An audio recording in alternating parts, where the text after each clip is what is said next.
The Lord be with you. Welcome to House for All Sinners and Saints.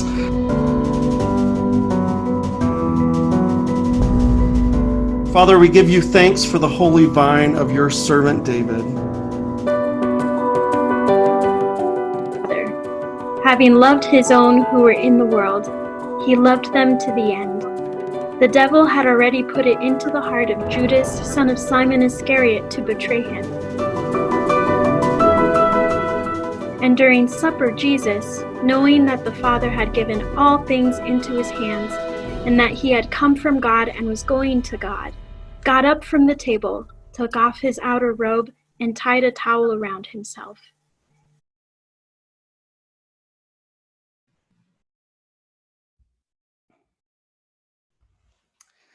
Grace, peace, and mercy are yours from the triune God. Amen. Amen. Amen. So yesterday, a bunch of us from Half-Ass, we got together online for a bread baking class to make the bread that we typically use for communion. And Michelle Squire taught us some of her tricks for how to make the bread the best way. And I participated. In fact, it was the first time I've made communion bread at Half-Ass, and I've been here for 5 years. I've never made the recipe before. And so I was mixing all the ingredients together, and I mixed all the wet ingredients together, and I looked down and I was like, that looks good.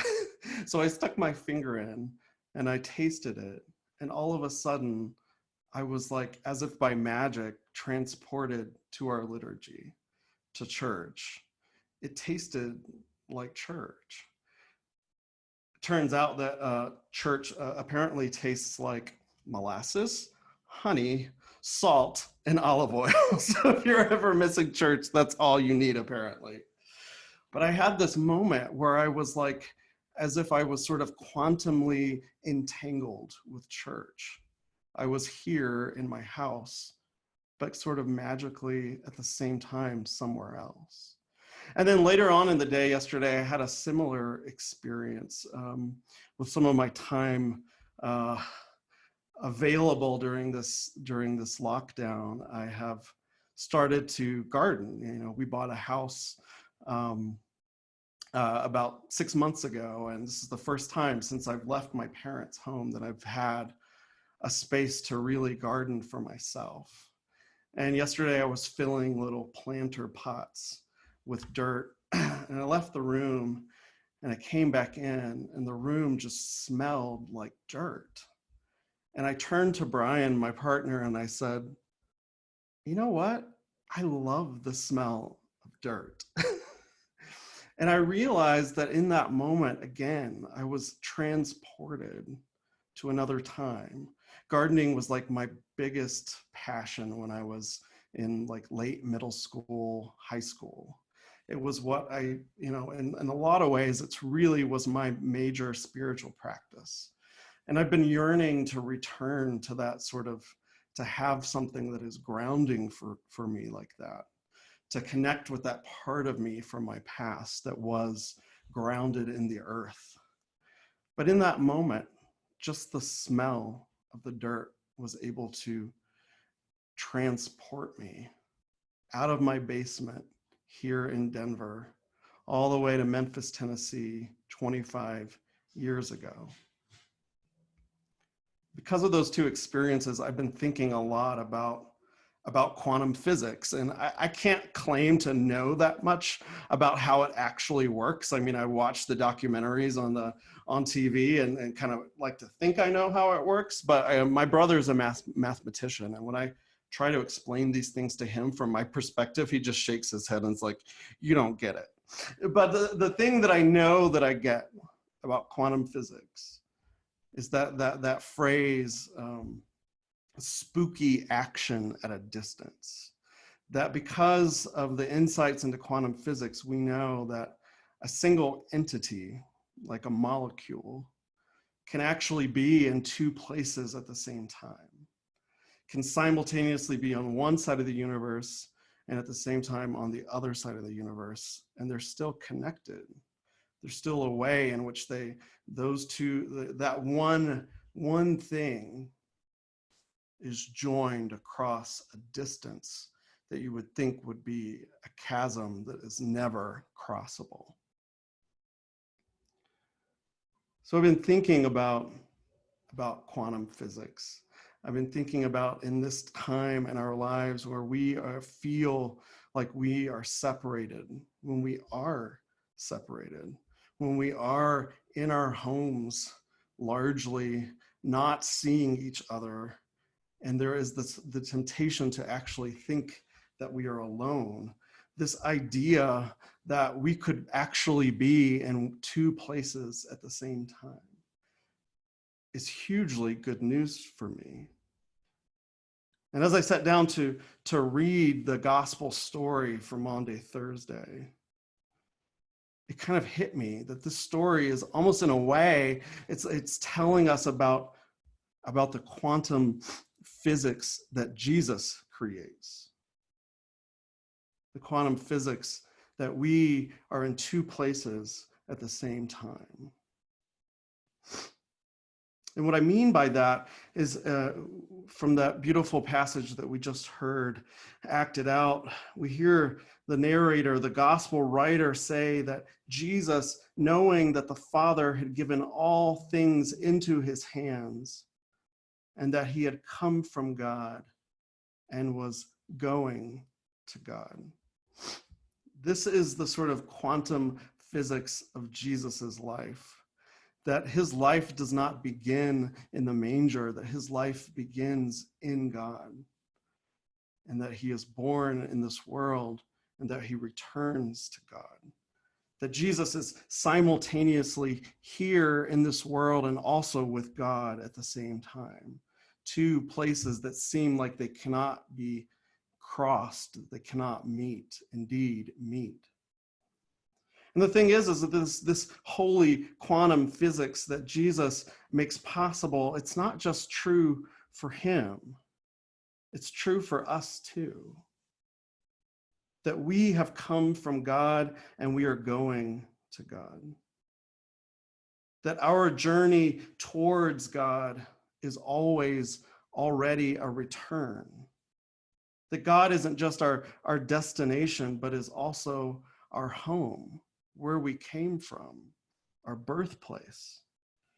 And that we, like that moment where I was in my kitchen and smelled the olive oil and the honey and the molasses and tasted the salt, I was simultaneously in my home and also with all of you. That like that, we are always simultaneously here in this place, on this shore, in this world, and at the same time held in God's own breast, simultaneously. You know, the Jewish tradition actually teaches this, that our lives are like waves that crash upon the sand, and then one day they're pulled back into the ocean where they came from. But that means that we never actually leave the ocean of love that we came out of. If you watch a wave, it doesn't really separate from the ocean. It just comes up and stretches out and then gets pulled back in. And this was the teaching about our own souls, that we never leave the ocean of God's love. It's as if we are an extension of God's heart that moves out into the world. We come from God and then we return to God. It's kind of like a sort of quantum entanglement. We are both the wave and part of the ocean all at the same time. And I'm not really used to thinking this way. I'm used to thinking that my life began in the morning of July 4th, 1979. Not that I've always existed in God's heart, and that this life is really a return to the life with a capital L that is greater than myself.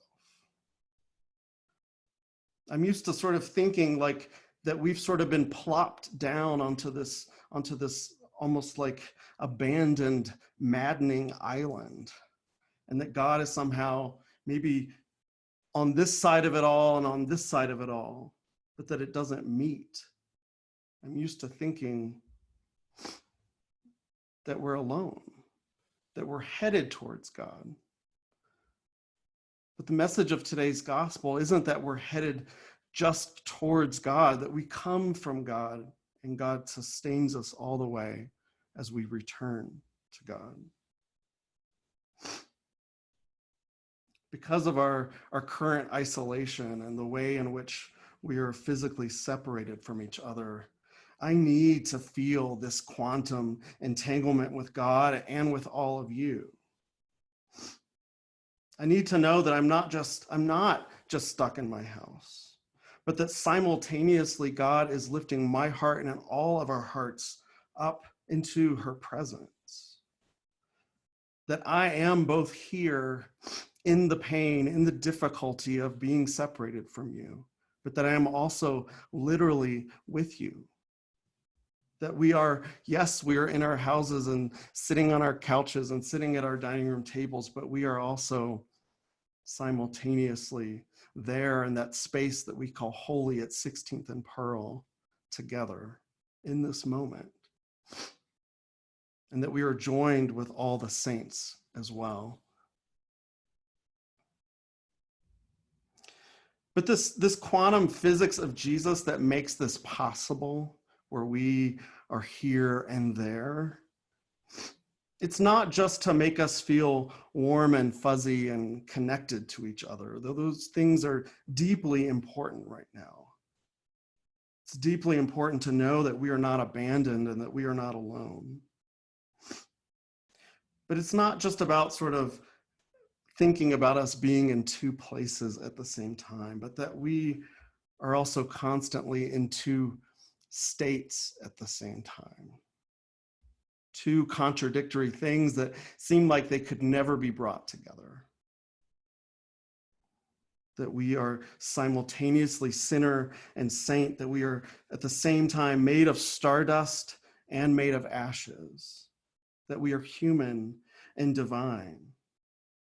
And it's because of the grace of Jesus that we are able to live with both sides of ourselves, with the sinner and saint, to have the grace to hold both of those simultaneously, the quantum entanglement of our humanity and our God-given divinity.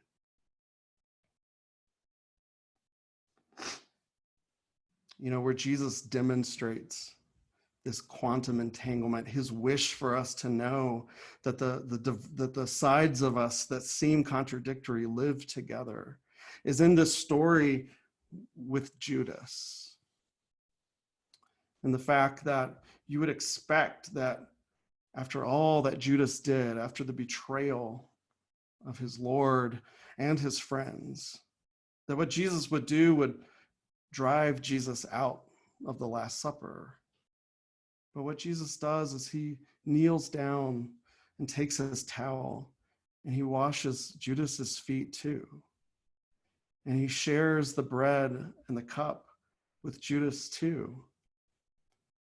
And he never drives Judas out. In fact, Judas, anything that happens after when Judas leaves and his tragic end, none of that is at Jesus' command. This is Judas's act. And so I find incredible power in the fact that Jesus stays and loves even Judas to the end and demonstrates to Judas that both sides of himself, the noble sides of himself and the sides of himself that led him to betray Jesus, are welcome at the Last Supper. Two contradictory states that seem like they could never be joined, never be brought together. And so it makes me wonder if Judas just wasn't ready for this entanglement of the two. If he was holding on to the darkness that was in his soul and couldn't see the other side, that couldn't see his own goodness, that couldn't allow himself to be entangled in the mess of this life that God has come among us and blessed. And so at this time, as we are gathered across immense spaces and time, as we join with folks from Denver and from across the world through this weird online virtual Holy Week, my prayer is that we will all be able to settle into this quantum holy physics of God, where we are here in the pain of this world, in the pain of this moment, in the difficulty of this moment. But at the same time, we are also with God and with each other at the table. You know, the first, talk about sort of a return to origins. The first TV show that I ever remember seeing was MASH. A lot of you, I'm sure, remember MASH. Some of you maybe have seen it just in reruns, but it was just finishing up as I was a little kid. And it's a show about a group of medical military officers, doctors in the Korean War.